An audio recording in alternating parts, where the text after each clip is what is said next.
Hi, friends. I'm so excited to start chapter 4. Chapter 4 is called In the Cave. All right. As the men went about packing up knapsacks and putting out the fire, the dragon carefully crept up the mountain slope. It's a good thing they didn't know the cave does have another entrance, but I wonder if I can still squeeze through it. It was the tunnel through which he had gone when he ran away to sit on a cloud. At the time, only he and two of the youngest sisters were small enough to fit into it. Maybe, just maybe, I can still get through it, he thought. He hurried up the dry, rocky slope of the mountains, racing to get to the tunnel before the sun broke over the rim of the desert. I've got to rescue them, he said. Thought frantically over the gap between two snow capped peaks. He galloped and then down into the beautiful green alpine meadows in the center of the mountain circle.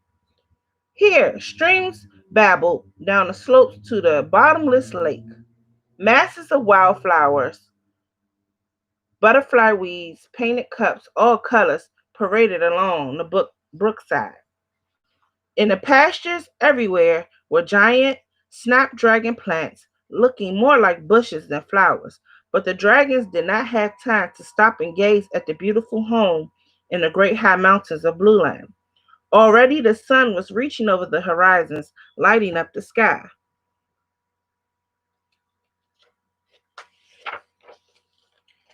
Here it is, he panted, and he dove into the thick clump snapdragons growing over the entrance to the small tunnel.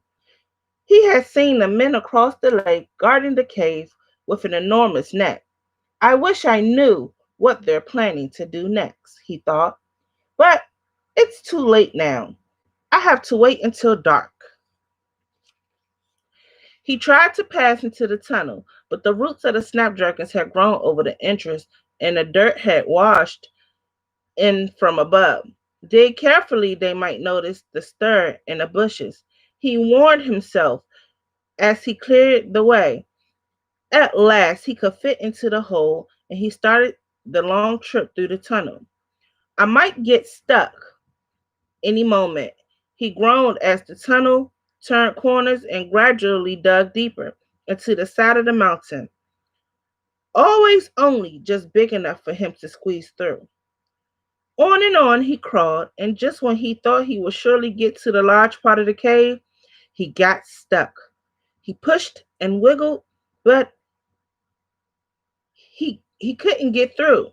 Tears rolled down his blue cheeks. I wanted so badly to see my family, he sniffled, but maybe they're near enough to hear me now. And he whispered, Mother, Father, are you there? Who's that? Asked a voice that sounded like his sister, Asakia's.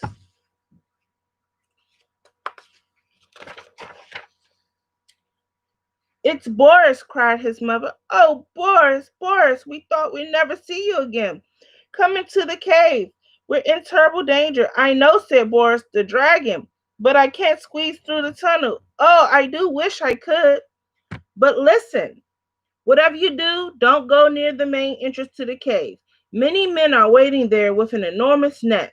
I don't know yet what they plan to do with it, but I'll try to find out tonight if nothing happens before then. I think they're afraid to come in and get you. They don't know how harmless we really are. Anyway, keep calm and count on me. I have a friend who may be able to help. And if you don't hear from me soon, it'll be because I've gone off to get him. Now, I have to be back out again. I must say, near the tunnel entrance so I can get out easily when I have a chance. Goodbye. And Boris backed out for what seemed like hours and hours until he came out among the roots of the snapdragon bushes. He peered through the leaves across the lake and counted 16 men standing in a row outside the cave. A breeze sprang up across the lake and carried their voices over the water to him. They'll come out when they get hungry enough, said one man. But how do you know they won't be fiercer when they're hungry and have been trapped for some time? Me, I'd rather go in after them right now. Go in after them, said the third man. Why? We don't even know anything about that cave. Suppose it does have more entrances. The dragons may have escaped already. And what about pitfalls and rock slides in there? We ought to know more about this. No, the thing to do is to leave 10 men here on guard and send the other 6 to search for other entrances and to have a look at the rock formation around here. Good idea, said the man who had come down the mountain to the campfire. The wind changed and the dragon could only hear confused sounds of talking, but the men seemed to be deciding who would stay and who would go. They'll find me for sure if I stay here, and I don't want to trap myself too, thought the dragon. Daylight or no, I better fly and get Elmer. He'll know what to do. If we can get back in time, quickly.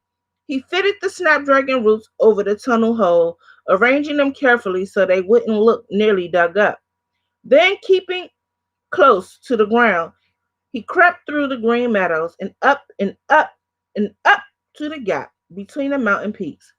He took one last look at the beautiful blue lake, surrounded by green meadows, felt quite sure he hadn't been seen, and then plunged down a rocky slope on the other side.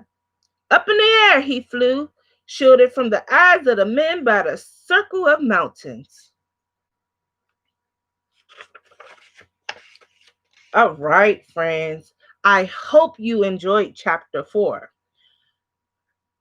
Miss Miles will post an assignment for you guys, and then we'll enjoy chapter 5. All right, friends. See you later.